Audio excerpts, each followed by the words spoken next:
सभी को नमस्कार। मैं डीके सर कोचिंग जंक्शन के प्लेटफॉर्म पे आप लोगों का स्वागत करता हूं।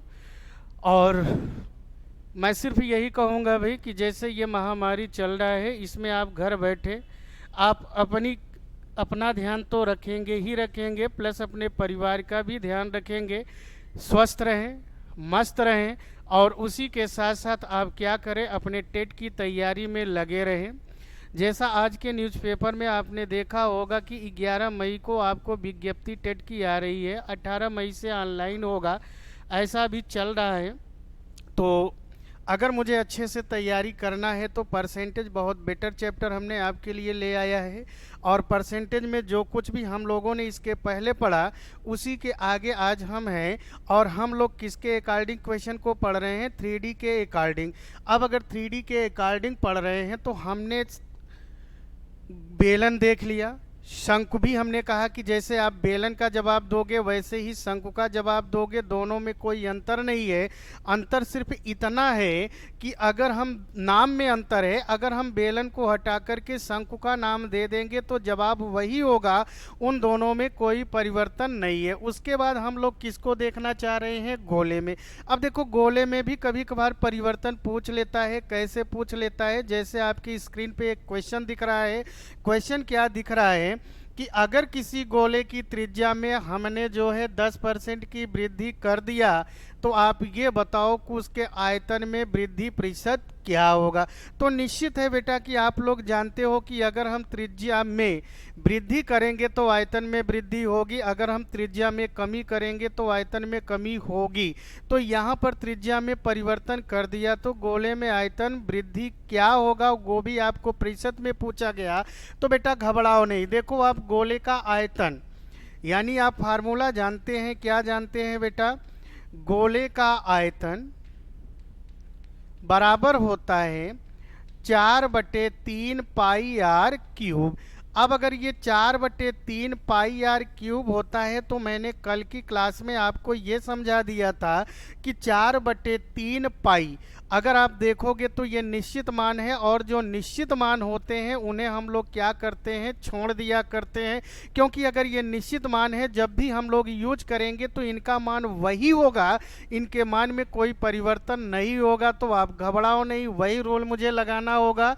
क्या कि अगर गोले की त्रिज्या आर है तो इसका आयतन क्या हो जाएगा बेटा? 4/3 पाई आर क्यूब होगा। अब देखो, 4/3 पाई ये नियत मान है तो इसको लेने की मुझे कोई ज़रूरत नहीं है।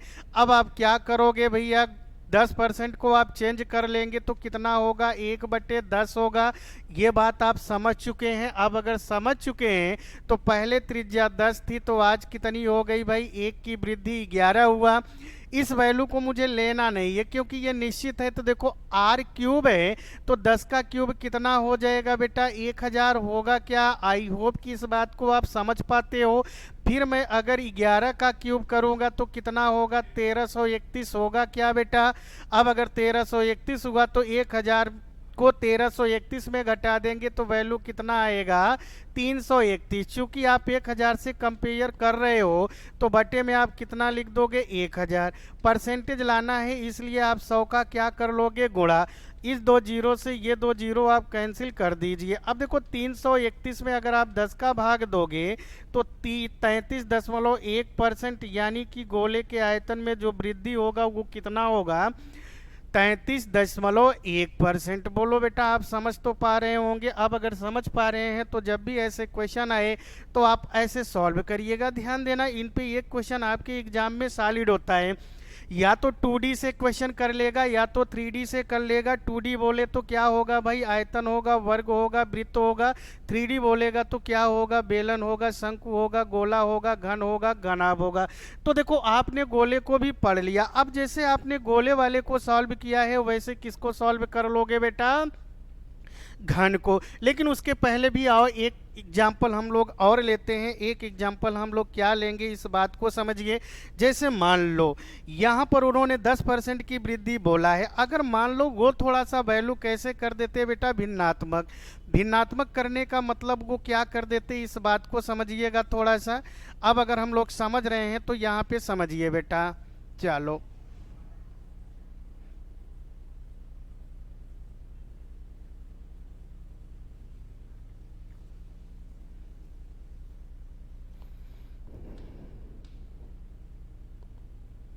चलिए, जैसे मैं आपको क्या दे दिया यहाँ पे समझिएगा, मैंने आपको दे दिया 33 सही 1/3% की अगर मैं वृद्धि कर दूंगा तो आप ये बताओ कि उसके आयतन में परिवर्तन प्रतिशत क्या होगा। इसके पहले वाले क्वेश्चन में आपने देखा था जो भी वैल्यू थी परसेंटेज में ही थी, लेकिन वो सिंपल संख्या था, आपने तुरंत चेंज कर लिया और चेंज कर लिया तो आपका जवाब भी आ गया। लेकिन यहाँ पर क्या हो रहा है बेटा कि ये वैल्यू भिन्नात्मक हो गई, तो घबराना नहीं। अब देखो 33 सही 1/3% को आप सॉल्व करोगे तो क्या होगा, 33 का 3 में गुणा कर दीजिए तो 99 होगा, और 99 में एक आप जोड़ दोगे तो कितना हो जाएगा बेटा 100। अब अगर ये 100 हो गया तो आप क्या लिख दोगे भाई, बटे में 300 है, चूंकि परसेंटेज हटा रहे हो तो 300 हो जाएगा। अब अगर ये 300 हो जाएगा तो सॉल्व करेंगे तो वैल्यू कितना आ रहा होगा 1/3। यहाँ से आप क्या समझ पाए कि पहले इसकी त्रिज्या 3 थी तो बाद में 1 की वृद्धि हुई तो कितना हो गया 4। अब बेटा आप 3 का क्यूब करेंगे तो कितना हो जाएगा 27 हो जाएगा, इस बात को आप समझते हो। अब अगर हम 4 का क्यूब करेंगे तो कितना हो जाएगा 64। अब आपने देखा कि पहले से अभी वाले इसके आयतन में वृद्धि हुआ, तो बेटा 27 से अगर 64 हो गया तो आप सीधे सीधे समझो कि कितने की वृद्धि। अब वृद्धि अगर निकालना है तो 64 में आप 27 को घटा लो, घटाएंगे तो कैसे घटाएंगे बेटा, 14 में 7 गया तो ये 7 होगा, यहाँ 5, 5 में से अगर आप 2 को घटाओगे तो कितना पाओगे 3। लेकिन आपने कंपेयर तो किया है ना 27 से, अगर 27 से किया तो बट्टे में 27 लिखो और परसेंटेज लाना है 100 का गुणा कर लो। हाँ बेटा यहाँ पे थोड़ी सी मेहनत करनी होगी। अब अगर आप मेहनत करोगे तो क्या होगा, 33 में आप 100 का गुणा कर लोगे तो ये कितना हो जाएगा 37 में 100 का 37 100/27। अब ये जो वैल्यू आएगी ये क्या आएगी बेटा परसेंटेज, और भी आप इसे आगे सॉल्व कर लोगे तो आपके क्वेश्चन का जवाब हो जाएगा। लेकिन इतनी थोड़ी थोड़ी कैलकुलेशन तो आप करना सीखो, तो आई होप कि इसके आगे आप लोग सॉल्व करके सही बटे में लगा लेंगे, तो यही इसका क्या होगा फाइनली उत्तर। तो वैल्यू को भिन्नात्मक भी कर सकता है, वैल्यू को सिंपल परसेंटेज भी दे सकता है। अब वो कैसे दे सकता है ये मैं नहीं बता सकता भाई, वो तो उसके ऊपर है। तो इस क्वेश्चन को आप लोगों ने समझ लिया होगा। लेकिन अगर मान लो वो गोले से क्या कर देता, घन कर देता, तो फिर क्या होता। अब देखो अगर मैं घन की बात करूं, जैसे आप क्वेश्चन देखो, जैसे मैंने कह दिया कि कोई एक घन है, उसके प्रत्येक भुजा में 20% की वृद्धि कर दिया जाए तो आयतन में प्रतिशत परिवर्तन क्या होगा। ऐसा क्वेश्चन वो पूछ लेगा। देखो आयतन में प्रतिशत परिवर्तन क्या होगा, इसका मतलब कि उसके आयतन में कितने परसेंट की वृद्धि होगी, क्योंकि भाई आपने अगर प्रत्येक भुजा में 20% की वृद्धि किया है तो आयतन में वृद्धि ही हो रही होगी। अब अगर आयतन में वृद्धि हो रही होगी तो कैसे आप बताओगे। देखो आप एक बात तो और समझते होंगे बेटा, क्या क्या समझते होंगे, अगर मैं घन का आयतन निकालूं तो घन का आयतन क्या होता है, इस बात को समझिए। जब भी आप लोगों ने घन का आयतन देखा होगा तो ये क्या हुआ होगा, a क्यूब हुआ होगा।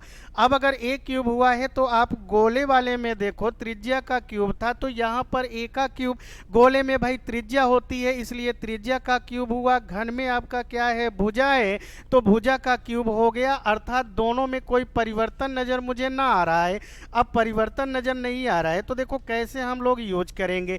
अगर घन की प्रत्येक भुजा a है तो इसका आयतन कितना हो जाएगा a क्यूब।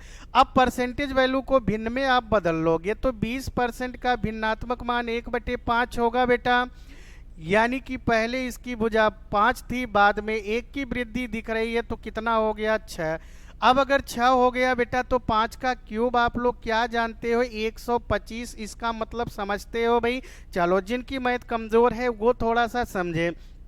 5 का क्यूब का मतलब हम लोग 5 का 3 बार गुणा करेंगे। कैसे करेंगे बेटा, यहाँ पर समझिए, जो नहीं स्टूडेंट समझ पाता वो समझेगा। 5 का क्यूब का मतलब कि मैं 5 का कितनी बार गुणा कर लूँगा, 3 बार, इस तरीके से। तो देखो 5 25 पंचे कितना होगा 125। वैसे ही आप 6 का क्यूब करोगे तो कितना हो जाएगा भाई, 216 होगा। अब अगर 216 होगा तो पहले से आप देख रहे हो कि आयतन में वृद्धि हो रही है। अब अगर आयतन में वृद्धि हो रही है बेटा तो कितना हो रहा है ये आप पता कर लो। तो 216 में 125 आप घटा लीजिए, तो 6 में से 5 गया 1 होगा। फिर 11 में से अगर आप घटाओगे 2 तो कितना बच जाएगा बेटा, 9। 91 बटा 125 से कंपेयर किए, इसलिए बटे में 125 परसेंटेज लाना है। आप 100 का गुणा कर दो। देखो 25 से आप काटोगे तो 25 पंचे 125, तो 25 चौके 100। अब बेटा इसको और आप सॉल्व कर लो। देखो क्या सॉल्व करोगे, 91 में अगर आप 4 का गुणा करोगे तो 4 9 चौक 36, 364 बटे 5 होगा। अब आप भाग दोगे तो 5 सते 35 होगा। अब 14 बनेगा तो 5 दूनी 10, यानी 72 सही 4 बटे 5 आप आंसर दे सकते हो। अगर इसे आप देख लो ये ऑप्शन में है तो ठीक है, अगर ये ऑप्शन में नहीं है तो हो सकता है कि वो ऑप्शन दशमलव में लगा देगा। अगर दशमलव में लगा देगा तो बेटा घबराना नहीं, 72 साइड में है तो ये कंप्लीट है। फिर 4 बटे 5, 4 में अगर आप 5 से भाग दोगे तो 0.8 बनेगा। इसके मतलब कि या तो आप बोलो 72.8%, या तो आप क्या बोलोगे 72 सही 4 बटे 5। इन दोनों में से कोई भी एक ऑप्शन होगा। अब जो भी ऑप्शन होगा उसी ऑप्शन को आप सही कर दो, लेकिन इस बात की गारंटी है कि ये दोनों ऑप्शन में नहीं होगा। अच्छा मान लो दोनों ऑप्शन में दे दे ऑप्शन एग्जामिनर, तो फिर आप क्या करोगे, तब तो मैटर फंसने वाला होगा ना। देखो पहली बात तो ये क्लियर करो कि वो जल्दी से ऐसा करेगा नहीं। अगर मान लो वो करता भी है तो बेटा फिर यह वाला आप ऑप्शन चॉइस ना करके ये वाला ऑप्शन आप दीजिएगा, क्योंकि यही वाला ऑप्शन आपका परफेक्ट माना जाएगा, क्योंकि ये भी सही है ये भी सही है। लेकिन मैथ मुझे क्या सिखाता है कि अगर स्टेप सॉल्व हो रहा है तो आप सॉल्व करो। अब ये सॉल्व हो सकता है, हम भाग दे सकते हैं तो उसका ये वैल्यू बनेगा, लेकिन इसे अब कोई भी एक्सपर्ट सॉल्व नहीं कर पाएगा। तो ऐसी कंडीशन में आप ये ऑप्शन चॉइस कर लोगे। अब जो भी ऑप्शन देगा वो आपको देखना है। तो आई होप कि ये भी आप लोगों ने समझ लिया। तो देखो आपने गोले को भी देख लिया, घन को भी देख लिया, हमने कुछ किया नहीं। जो आप बेसिक फंडे जानते हो उन्हीं को यूज किया गया। अच्छा मान लो यहीं पे वो घनाभ कर देता तो फिर आप क्या करते। आओ हम घनाभ को भी देख लें। अब अगर आप घनाभ देख रहे होंगे बेटा तो घनाभ में 3 भुजाएं होती हैं, लेंथ भी होता है, ब्रेथ भी होता है और हाइट भी होता है। जैसे सपोज डेट मैंने क्या कर दिया कि लेंथ में हमने कर दिया है 10% की वृद्धि, और ब्रेथ में हमने क्या कर दिया बेटा 20% की वृद्धि, और ऊंचाई में हमने क्या कर दिया 30% की वृद्धि। तो अब आपसे एग्जामिनर पूछ रहा होगा कि बेटा बस आप ये बता दो कि इसके आयतन में परिवर्तन प्रतिशत क्या होगा। तो देखो बेटा क्वेश्चन है, क्वेश्चन कुछ भी एग्जामिनर बना सकता है, और इस टेंडेंसी को आप हमेशा याद रखना कि क्वेश्चन से हमारे क्वेश्चन कैसे बन रहे हैं। तो अब अगर उन्होंने आयतन में पूछ लिया तो बेटा आप घबराओ नहीं। अब अगर ये घनाभ हो गया तो देखो घनाभ का भी आयतन आप लोग क्या जानते हो। अब इन सारे नियमों को याद रखे रहिएगा। कभी कभार आप देखोगे मेंसुरेशन एक पार्ट आपको भी पढ़ना होगा, तो उन पे भी ये फार्मूले यूज होंगे। तो घनाभ का अगर आप आयतन निकालोगे तो ये क्या होता है बेटा L into V into H, यानी लंबाई गुणे चौड़ाई गुणे ऊंचाई। अब आपको आयतन में परिवर्तन बताना है। तो देखो बेटा घबराना नहीं है, आप क्या लिख लो यार, एक तरफ L लिख लो, एक तरफ V लिख लो, और एक तरफ क्या लिख लेना है H। अब अगर देखोगे तो लंबाई में 10% की वृद्धि का मतलब कि 1/10 होगा क्या। अब अगर 1/10 होगा तो पहले लंबाई 10 थी, बाद में कितना हो गया 11। अब अगर 20% का भिन्नात्मक वैल्यू लोगे तो 1/5 होगा। अब अगर 1/5 होगा तो पहले चौड़ाई 5 थी तो बाद में कितना हो गया 6। भाई 1 की वृद्धि।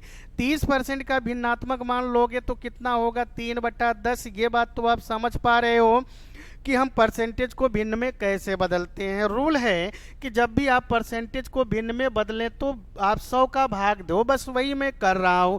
अब बेटा अगर ये सारी डाटा आपको मिल गया तो देखो पहले ऊंचाई 10 थी तो बाद में इसमें 3 की वृद्धि हो गई। अब आपको निकालना क्या है आयतन। अब अगर आयतन निकालोगे तो LB इंटू एच, ये लिखा हुआ है ऊपर आप देख रहे होंगे। तो चलो आप गुणा कर लो। देखो 10 × 50 का 10 में गुणा करोगे बेटा कितना हो जाएगा 500। अब यहां पर आप गुणा कर लो। देखो बेटा, गुणा अगर आपको करना है तो आप बहुत परेशान ना हो, हम यही आपके क्वेश्चन के साथ कुछ कैलकुलेशन को भी सिखा रहा हूं, और ऐसे जबरदस्त के कैलकुलेशन है कि आप थोड़ा सा भी मेहनत करोगे तो क्वेश्चन को देखते ही गुणा भाग आप कर लोगे। जैसे देखो यार, 11 का 6 में फिर 13 का, आप लोग कुछ सोचते नहीं, जबकि मैंने कई बार आपको बताया कि क्वेश्चन सॉल्व करने से पहले आप इतना तो सोचो कि हम कैलकुलेशन किस तरह से कर रहे हो कि टाइम की बचत हो जाए और मुझे ज़्यादा कैलकुलेशन भी ना करना पड़े। तो पहले आप 13 का 6 में गुणा कर लो, तो 13 का 6 में गुणा करोगे तो 78 होगा। अब आप 78 का 11 में गुणा कर सकते हो, क्योंकि 11 का टेबल बहुत ईजी है। तो देखो 11 अठे 88 का 8 हासिल जाएगा 8, 11 सता 77, 77 में 8 जोड़ोगे कितना हो जाएगा बेटा, 86 होगा। क्या एक बार सोचो यार, 77 में 8 जोड़ोगे तो कितना हो जा रहे, 86 नहीं बेटा 85 होगा। आप ऐसे देखो, ये 77 है, 77 में आप 8 जोड़ोगे तो कितना हो जाएगा बेटा, 85 होगा। अब अगर ये 85 होगा तो निश्चित है कि आप लिख दो 85, यानी कि जब मैंने 78 में 11 से गुणा किया तो कितना बन गया, 858। आई होप कि इस बात को आप समझ पा रहे होंगे।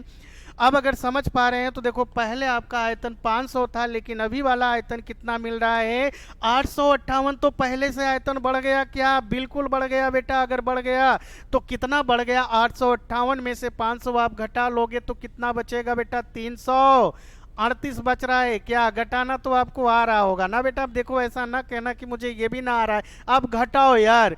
तो बटे में आप 500 लिख दिए, परसेंटेज लाना है, आप 100 का गुणा कर लो। अब अगर गुणा कर लिए तो इसके 2 जीरो से ये 2 जीरो कैंसिल, 5 से ये काट दो, 5 छंग 30, बचेगा क्या, 3 8 38। तो 5 सते 35, तो 5 छंग 30, यानी जो वैल्यू आ रहा है वो कितना आ रहा है, 67.6%।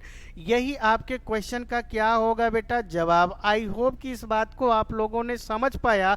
तो परसेंटेज वाले चैप्टर में इस टाइप को आप तैयार रखे रहिएगा भैया, एक क्वेश्चन तो पक्का है, चाहे वो टेट हो, चाहे सुपर टेट हो, चाहे आपका सी टेट हो, एक क्वेश्चन पक्का है। तो इस टाइप को आप तैयार रखे रहेंगे तो आपके सारे एक नंबर तो मिलने की संभावना बन रही है। तो आई होप कि इस बात को भी आप लोगों ने समझ पाया होगा बेटा। आओ हम लोग अगले टाइप को लेके चलते हैं। ध्यान देना, अगला टाइप क्या होगा, थोड़ा सा ध्यान देना। अब देखो, जो अगला टाइप हम आपको पढ़ाने चल रहे हैं ये भी बड़ा इंपॉर्टेंट है। देखो बेटा, अगर आप क्रम से वीडियो को देख रहे होंगे तो टाइप आप अपने से बना लेना कि कौन सा टाइप किस सीरियल में है, किस नंबर पे है, इसे आपको ध्यान देना होगा। तो चलिए, अब अगले वाली टाइप में देखोगे, हमने कहा कि बहुत ही इंपॉर्टेंट टाइप है, यहाँ से भी एक क्वेश्चन आने की संभावना है। देखो बेटा, हम आपको ये जरूर बता सकते हैं कि किस टाइप से कौन सा क्वेश्चन इंपॉर्टेंट है, बस इतना मैं बता सकता हूँ। बाकी आपको मेहनत करना है और हमेशा के लिए तैयार रखना है। तो ध्यान देना, एक क्वेश्चन आपको मिलता है क्या भाई, आय, व्यय और बचत। आय व्यय और बचत पे एक क्वेश्चन मिल जाता है, बहुत इंपॉर्टेंट है। देखो, मैंने कहा कि चाहे आपका टेट हो, चाहे सुपर टेट हो, चाहे सी टेट हो, एक क्वेश्चन तो कंपलसरी है। अब अगर कंपलसरी है तो क्या आपका टाइप चल रहा है, आय व्यय और बचत। आय व्यय बचत को तो समझते होंगे ना बेटा, जो आप कमा लेते हो वही आपकी आय है, जो आप खर्च कर देते हो वही क्या होता है, व्यय होता है, और जो आप बचा लेते हो वो आपकी क्या होती है, बचत होती है। अब अगर वो बचत होती है बेटा तो क्वेश्चन देखो वो कैसे पूछ रहा होगा, थोड़ा सा ध्यान दीजिए। जैसे कहा गया, एक आदमी, क्वेश्चन ध्यान से देखिएगा बेटा, शॉर्ट स्क्रीन लेना होगा तो ले लीजिए, या तो क्वेश्चन को राइट कर लीजिएगा, इंपॉर्टेंट क्वेश्चन है। एक आदमी अपने मासिक आय का 80% खर्च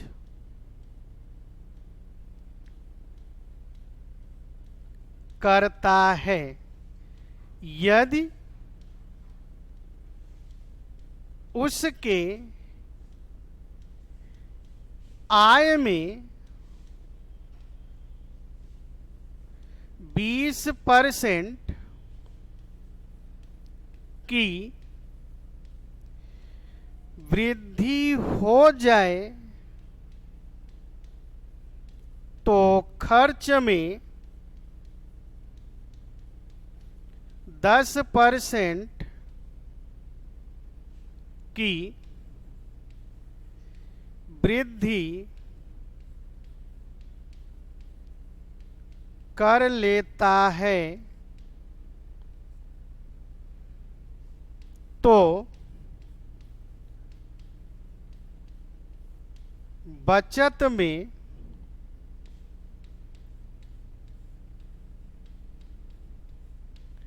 परिवर्तन प्रतिशत होगा। देखो क्वेश्चन आपके सामने आ गया। हमने कहा कि क्वेश्चन का शॉर्ट स्क्रीन लेना चाहते हैं तो ले लीजिएगा, या आप लिखना चाहते हैं तो कहीं लिख लीजिए भैया, एक नोट्स बना लीजिएगा। निश्चित है कि आपको इन्हीं से क्वेश्चन मिल रहे होंगे। मैं सिर्फ पार्टिकुलर किसकी बात कर रहा हूँ, टेट सी टेट या तो सुपर टेट। लेकिन ऐसा नहीं है बेटा, ये सारे क्वेश्चन और भी वनडे एग्जामों में पूछे जाते हैं। ऐसा नहीं कि आपका सिर्फ यही काम करेगा। वनडे एग्जाम कोई भी दे रहे होंगे, सब में ये काम करेगा। बस क्वेश्चन को आराम से देखिएगा। हाँ, थोड़े से हमारे लॉजिक चेंज रहती है तो वो थोड़ा सा आप ध्यान दोगे तो सारे क्वेश्चनों को आप सॉल्व कर लेंगे। आओ बेटा, अगर मैं इस क्वेश्चन को सॉल्व करना चाहता हूं तो कैसे होगा, इस बात को समझिए। घबराना नहीं है बेटा। देखो आपको करना क्या है, इस बात को पहले आप समझिए।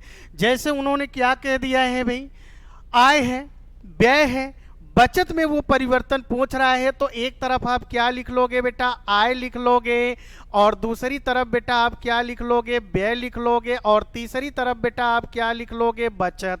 अब अगर आपने लिख लिया तो ध्यान देना, उन्होंने अपने आय का कितना परसेंट खर्च किया है, 80%। अब अगर 80% खर्च किया है तो इस बात को समझिए, अर्थात 80% को किस में बदल दीजिए, भिन्न में।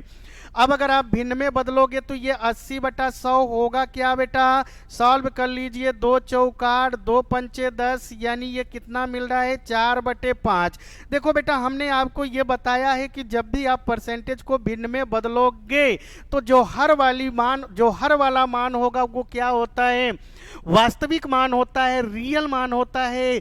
अब अगर यहां पर आप देखोगे तो आय व्यय बचत की बात हो रही है। इसका मतलब क्या होगा बेटा कि अगर आय व्यय बचत की बात हो रही है तो जो बटे में है वो आपका क्या होगा, आय होगा। इस बात को ध्यान रखे रहिएगा। अगर ये आय है तो आय अगर आपकी 5 रुपया है तो आपने खर्च कितना कर दिया है, 4 रुपए। इस बात को तो समझ पा रहे होंगे कि आय अगर 5 रुपए तो खर्च आपका 4 रुपए, तो बचत कितना होगा भैया। जब आय में से खर्च को आप घटा दोगे तो बचत मिलेगा क्या, बचत कितना मिल रहा होगा, 1 रुपया। बोलो आप समझ पा रहे हो ना इस बात को, बिल्कुल यार समझो, क्वेश्चन बड़ा इंपॉर्टेंट है। अब अगर 1 रुपए की बचत हो रही है तो देखो बेटा, अगर यहां पर आप 5 रुपए रख दिए, यहां पर आप 4 रुपए रख दिए, तो बचत कितना होगा, 1 रुपए। अब अगर 1 रुपए होगा, अब आप कैलकुलेशन करोगे, कुछ भी परसेंट निकालोगे तो वैल्यू क्या होगी, दशमलव में होगी। जबकि मैंने आपको बताया कि अंक गणित है, इसको आप ऐसा कैलकुलेट कीजिए कि ना तो वैल्यू भिन्नात्मक आवे और ना ही वैल्यू दशमलव में आए, बल्कि वैल्यू ऐसी रहे कि हम देखते हुए कैलकुलेशन को कर लें। अब अगर यह आपको करना है तो बेटा, अगर ये परसेंटेज का चैप्टर है तो ये जो 5 रुपए हैं हम लोग इसे 100 मान लिया, अर्थात 500 कर सकते हैं क्या, ऐसा करने में कोई समस्या तो ना आई।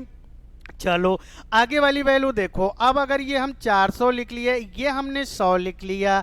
अब अगर ऐसा लिख लिया तो कैलकुलेशन देखो बड़ा फास्ट होगा। कैसे होगा, अब देखो उन्होंने आगे क्या कह दिया है कि उसके आय में कितने परसेंट की वृद्धि हो रही बेटा, 20%। अब ये बताओ कि 500 का हम 20% निकालेंगे तो कितना होगा बेटा। देखो अगर ना समझ पाओ तो रफली कहीं देख लो, एक बार रफली तो आप देख लो। 500 का 20%, किसी का भी परसेंट निकालना है तो उसका बटा 100 कर दो। देखो ये 2 जीरो से 2 जीरो कैंसिल हो गया। 20 का 100 में गुणा करोगे तो कितना, 20 का 5 में गुणा करोगे तो कितना हो जाएगा, 100। इसका मतलब क्या हुआ कि 500 का 20% हमने लिया 100 रुपया, अर्थात उसके आय में कितने की वृद्धि हुई होगी, 100 रुपए की। अब अगर 100 रुपए की वृद्धि हुआ तो ये आय 500 से कितना हो गया, 600। अब ऐसे देखोगे तो उसके खर्च में कितने की वृद्धि हो रही है, 10%। अब बेटा अगर आप 400 का 10% निकालोगे तो वैसे ही ओरली निकालो, 400 का 10%, तो देखो 400 से बटे में 100 लिखोगे ना, तो 400 का 2 जीरो और उस 100 का 2 जीरो कैंसिल हो गया, तो ऊपर तो 10 बचा, 10 का 4 बे गुणा 40 होगा, अर्थात उसके खर्च में कितने की वृद्धि हो गई, 40 रुपए। तो पहले खर्च 400, तो अभी खर्च कितना हो गया, 440। ये बताओ बेटा कि आप 600 रुपए कमा रहे हो, 600 में से अगर 440 रुपए खर्च कर दिए तो बचा कितना होगा, 160 रुपए बचा होगा क्या। देखो बेटा जो नहीं समझ पा रहे हैं वो समझे, 600 रुपए आमदनी हो रही है, 440 रुपए खर्च कर दिए, तो आप कितना बचा पा रहे होंगे, निश्चित है कि 160 रुपए बचा पा रहे हैं क्या। सोचो बेटा जल्दी सोचो, फिर उसके बाद हम आगे कैलकुलेशन कर रहे होंगे। तो निश्चित है कि आप इतनी बात तो समझ पाए यार। देखो जो स्टूडेंट्स ये भी ना समझ पाया तो वो समझे कि उसके पिताजी ने 600 रुपए दिए कि लो बेटा 600 रुपए मैं आपको दे रहा हूं, और आप पहुंचे क्या, चाउमीन की दुकान पे या रेस्टोरेंट पे पहुंच गए, तो रेस्टोरेंट में आपने कितना खर्च कर दिया, 440 रुपए, तो आपके पॉकेट में बचा कितना होगा, 160 रुपए ही बचा होगा ना बेटा। तो ये कितना हो गया, 160। तो आप ये बताओ कि पहले आपकी बचत 100 रुपए थी, आज आपकी बचत कितनी हो गई, 160 हो गया क्या। यानी पहले से आज आपकी बचत बढ़ रही है, कितना बढ़ रही है, 60 रुपए। अब अगर 60 रुपए बढ़ रही है तो निश्चित है कि आप 100 से कंपेयर कर रहे हैं तो डायरेक्टली बता सकते हैं परसेंट। तो निश्चित है कि अब आपकी बचत कितना हो गया बेटा, 60%। लेकिन ध्यान देना बेटा वो ऐसा नहीं है कि सिर्फ बचत में ही परिवर्तन पूछे, हो सकता है कि खर्च में भी परिवर्तन प्रतिशत पूछ ले। अब वो क्या पूछ सकता है इस बात को आपको ध्यान देना है। अगर इन सारी बातों को आप ध्यान दोगे तो निश्चित है कि बेटा सारे क्वेश्चन आप सॉल्व कर लोगे। आई होप कि इस बात को भी आप समझ पाए होंगे। तो आए इसी पे हम लोग एक क्वेश्चन और लेते हैं। अगला क्वेश्चन क्या होगा समझिए, क्वेश्चन आपके सामने लिखा ही है, बस मैं थोड़ा सा डाटा चेंज करूंगा। जैसे यहां पर देखो अपने आय का 80%, इसे आप हटा दो, ये भी वैल्यू आप हटा दो यार।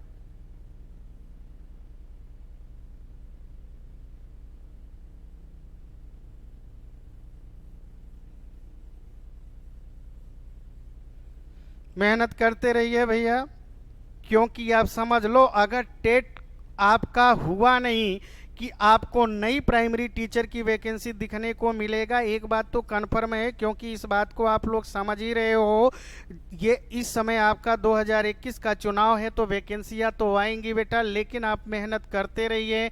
अब आप मेहनत करोगे तो निश्चित है कि आप नौकरी को पाओगे, और आप अगर सफल हो जाते हो तो मुझे बहुत खुशी होगी। तो चलो आओ बेटा, अब मैं डाटा चेंज कर रहा हूं, थोड़ा सा ध्यान देना। अगला वाला क्वेश्चन आप ही लगाना, आपके लिए गिफ्ट होगा, मैं आपको टाइम दूंगा, उस टाइम के अकॉर्डिंग आप सॉल्व करिए।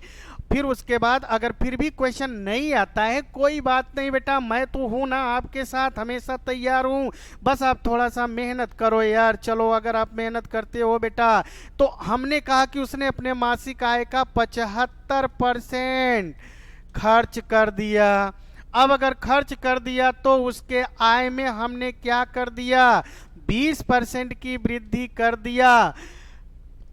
आय में 20% की वृद्धि, तो हमने कहा कि खर्च में क्या कर लिया उसने, 10% की वृद्धि कर लेता है तो बचत में परिवर्तन प्रतिशत क्या होगा। क्वेश्चन बन गया क्या बेटा, देख लो क्वेश्चन बन गया। आप सॉल्व करना चाहते हो तो मैं टाइम दिया, गिफ्ट क्वेश्चन है, आप सॉल्व कर लो, परफेक्ट हो जाओ, मजबूत हो जाओ यार। जब भी एग्जाम में क्वेश्चन आए कम से कम आप लगा के तो आओ, ऐसा ना हो कि आप ये कहो कि अरे हम तो लगा ना पाए यार। आप अगर इतना कहोगे तो आत्मा बहुत दुखी होगा। बस मेहनत कर लो, क्योंकि मैं आपको कितने मेहनत के साथ पढ़ा रहा हूं, और ध्यान दीजिएगा कितने सरल लैंग्वेज में पढ़ा रहा हूं, कोई ऐसा दे नहीं सकता है। तो चलो आप ध्यान दो। चलो आप लोगों ने लगा लिया होगा, उत्तर मैच करिएगा। अब अगर आप मैच करोगे तो पहले देखो अपने आय का कितना परसेंट खर्च किया, 75%। अब अगर 75% खर्च किया तो बेटा 75% को भिन्न में बदल दो। अब आपने बदल दिया होगा 25 तिया 75, तो 25 चौके 100, यानी कि 75% का भिन्नात्मक मान 3/4। अब अगर 3/4 तो उसकी आय कितना हुई बेटा? 4 रुपए। खर्च कितना किया है बेटा? 3 रुपए। तो देखो हमने कहा कि इसे सैकड़े में बना लिया करो, कैलकुलेशन आपका इजी हो जाएगा। तो 4 को हमने 400 लिख लिया, 3 को हमने 300 लिख लिया। अब आप सोचो कि 400 रुपए कमाया, 300 रुपए खर्च किया, तो बचाया कितना होगा बेटा? 100 रुपए बचाया। क्या आई होप की बात को समझ गए होंगे। चलो आगे, चलो आगे, उन्होंने क्या कह दिया है बेटा, इस बात को समझिए। क्या आप समझ रहे होंगे? अब देखो उसके आय में 20% की वृद्धि हुई है। क्या 20% आय में हुआ तो आय कितना है बेटा? 400 है। क्या 400 का 20% निकालोगे तो 80 होगा, यानी कि पहले आय 4 थी, 80 रुपए की वृद्धि हो गई तो आय कितना हो गया? 480। अब उसके खर्च में 10% की वृद्धि हुआ, खर्च कितना है? 10%। तो खर्च 300 है, 300 का 10% निकालोगे 30 होगा।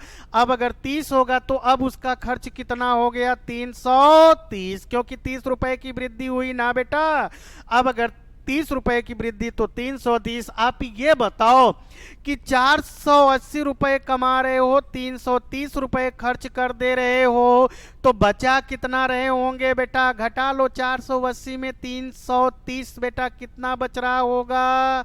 150। अगर 150 बच रहा है तो पहले आपका बचत 100 था, आज 150 हुआ, तो कितने की वृद्धि हो रही है? 50 रुपए। चूंकि आप 100 से ही कंपेयर कर रहे हो तो आप डायरेक्टली वैल्यू बोल दोगे क्या बेटा, कि उसके बचत में 50% की वृद्धि हो गई है। अब अगर 50% की वृद्धि हो गई तो इस बात को तो आप समझ पा रहे हो, निश्चित है कि आप समझ पा रहे होंगे, इसमें कोई भी दिक्कत नहीं है। अब अगर नहीं है बेटा तो इस तरह के क्वेश्चनों को तैयार रखे रहिएगा, आपके प्रत्येक एग्जाम में एक क्वेश्चन मिलता है। लेकिन बेटा यहाँ देखो, हमने कहा ना कि एग्जामिनर है वो क्वेश्चनों को चेंज बहुत करेगा, और ये भी बोला है कि आजकल के एग्जामों में थोड़ा ना थोड़ा टेक्निकल मिलते हैं, और अगर उस टेक्निक पॉइंट को आप ध्यान में दोगे तो क्वेश्चन लग जाता है, क्योंकि एग्जामिनेशन हॉल में आप ध्यान देते नहीं हो और क्वेश्चन आपसे गलत हो जाता है। देखो परसेंटेज है, कोई जरूरी है क्या कि सदैव वैल्यू वही दे? हो सकता है कि वो वैल्यू अनुपात में कर दे, तो क्या करोगे बेटा? और ये क्वेश्चन सीख लो। आप क्या सीखना है, ध्यान दीजिएगा। चलो हम क्वेश्चन ही चेंज कर लेते हैं, क्वेश्चन ही चेंज करते हैं। तो क्वेश्चन क्या होगा इस बात को समझिएगा बेटा। जैसे हमने कहा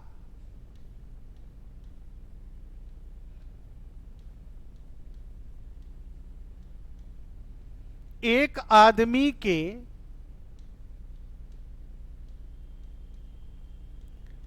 आय और व्यय में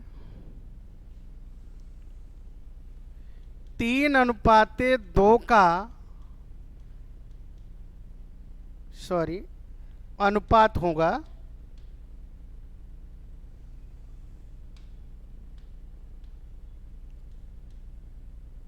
का अनुपात है यदि उसके आय में 25% की वृद्धि कर दिया जाए तो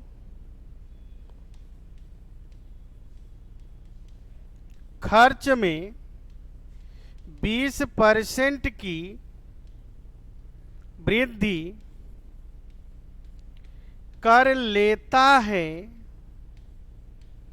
तो बचत परिवर्तन प्रतिशत होगा।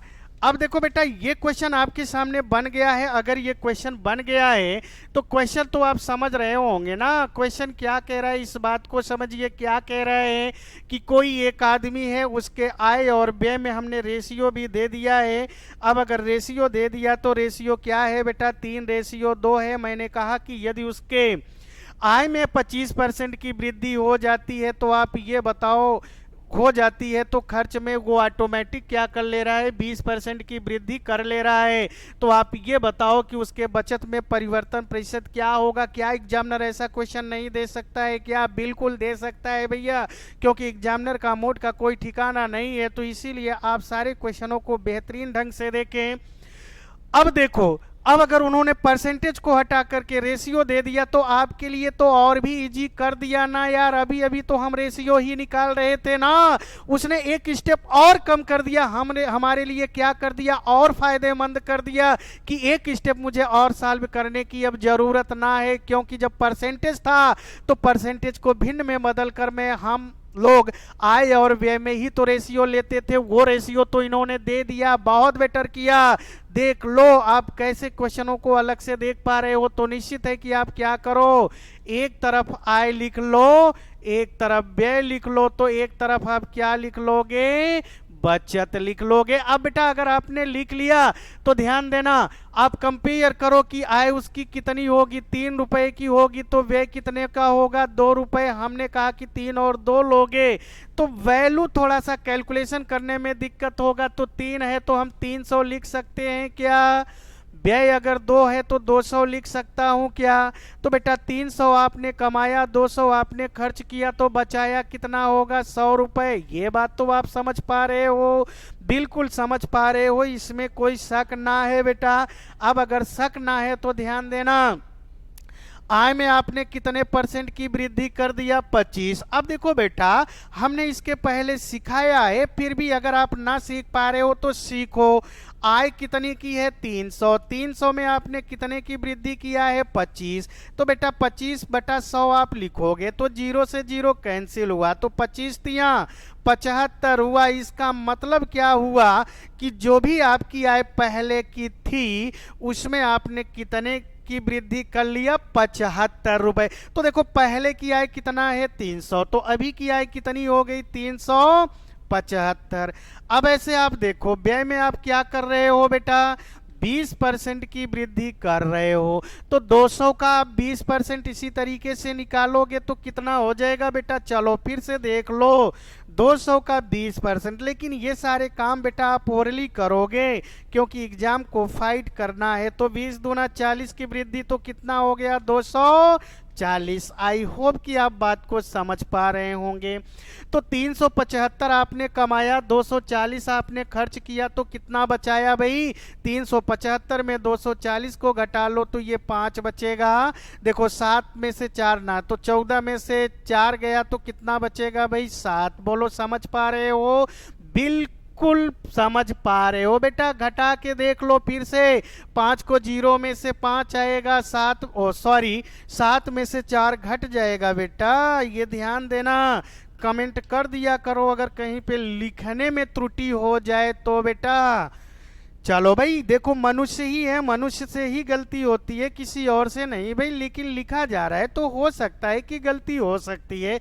तो 7 में से 4 घटाओगे तो कितना आएगा, 3 आएगा। समझ पा रहे हो बेटा, 3 में से 2 गया 1, यानी पहले आपकी बचत 100 थी तो आज आपकी बचत कितनी हुई, 135 हुआ। तो पहले से कितना बढ़ रहा है बेटा, 35। तो इसका मतलब कि आपके बचत में वृद्धि कितना हो गया है, 35। चूंकि 100 से ही कंपेयर कर रहे हो तो बचत में जो परिवर्तन नजर आ रहा है वो कितना आ रहा है बेटा, 35%। तो बात आप समझ तो पा रहे होंगे।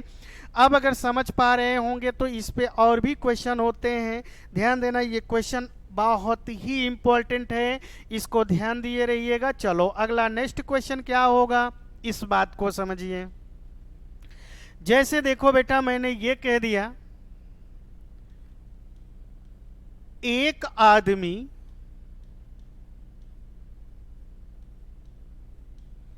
अपने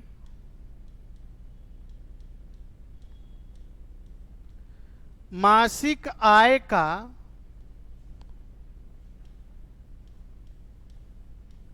60%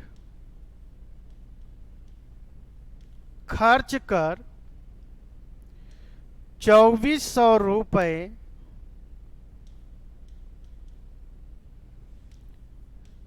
बचा लेता है तो मासिक आय क्या होगी। ऐसा भी तो क्वेश्चन आपके एग्जाम में पूछा जाता है बेटा। अब अगर पूछा जाता है तो ध्यान दीजिएगा। अब क्वेश्चन थोड़ा सा बदला। अब उन्होंने ये नहीं पूछा कि परिवर्तन प्रतिशत क्या होगा, अब उन्होंने डायरेक्टली पूछ लिया है क्या कि आप ये बताओ कि उस आदमी की मासिक आय क्या होगी। तो बेटा घबराओ नहीं, कैसे सॉल्व करना है, बस आप ओरली भी सॉल्व कर सकते हो बेटा। बस सोचो कि उसने अपने मासिक आय का कितना खर्च किया है, 60%। 60% बोल रहा है ना यार, तो आप मान लो कि कितना है भाई, उसके पास 100 है।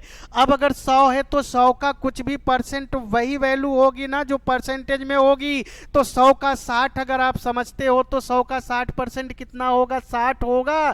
तो भैया अगर 100 में 60 खर्च कर दिया तो बचाया कितना होगा, 40 यूनिट बचाया होगा क्या। अब अगर 40 यूनिट बचाया तो उसका बचत कितना है बेटा, 2400। तो 40 यूनिट बराबर आप 2400 कर लो। अब इसे फटाफट आप सॉल्व कर लो। 0 से 0 कैंसिल हो जाएगा, 4 से आप 240 काट दोगे, 60 होगा। देखो बेटा ये कैंसिल हुआ तो 1 यूनिट बराबर कितना आया, 60 आया है। अब अगर 1 यूनिट बराबर 60 तो आपने माना 100 है ना। अब देखो 100 माना है तो आप 100 का गुणा मत करो यार दाहिने तरफ, बस आप 2 जीरो बढ़ा लो। अब अगर 2 जीरो बढ़ा लोगे तो निश्चित है कि उसकी मासिक आय कितने की मिल गई, 6000। बोलो बेटा आपने समझ पाया क्या, निश्चित है कि आपने समझ पाया होगा। ऐसे ही हम लोग क्वेश्चन को फटाफट लगाएंगे। अच्छा चलो, मान लो यहां पर उन्होंने क्या कहा भैया कि अपने मासिक आय का 60% खर्च कर दिया। अगर मान लो वो क्वेश्चन में थोड़ा सा परिवर्तन कर देता, क्या करता इस बात को समझिए। जैसे मान लो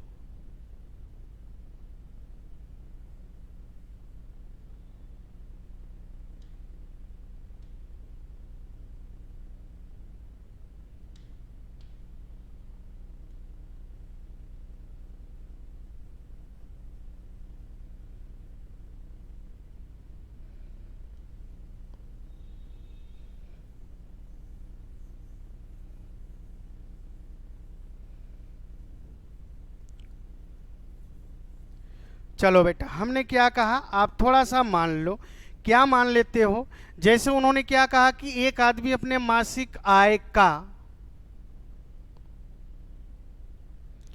30% बचत कर 2100 रुपये खर्च कर देता है तो मासिक आय क्या होगी।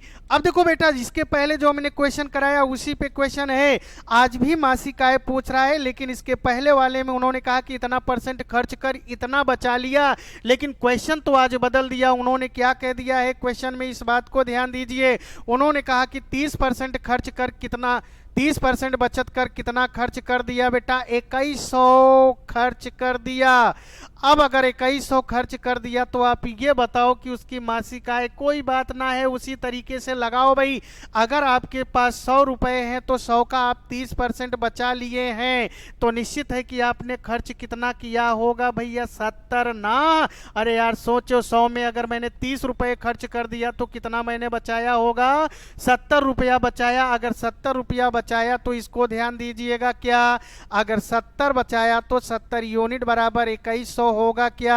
अब अगर 70 यूनिट बराबर 2100 हुआ तो इसको आप सॉल्व कर लीजिए, 0 से 0, फिर 7 से आप 210 काटेंगे तो कितना हो जाएगा बेटा, 30। देखो 1 यूनिट बराबर 30, लेकिन आपने माना 100 है ना, तो 100 यूनिट बराबर क्या होगा। देखो आप गुणा ना करो बल्कि 2 जीरो आप बढ़ा लो, इसमें कोई डाउट ना है। तो निश्चित है कि उस आदमी की मासिक आय कितना होगी भाई, 3000। तो यह 2 टाइप के क्वेश्चन तो आप, 2 तरह के क्वेश्चन तो आपने सीख पाया।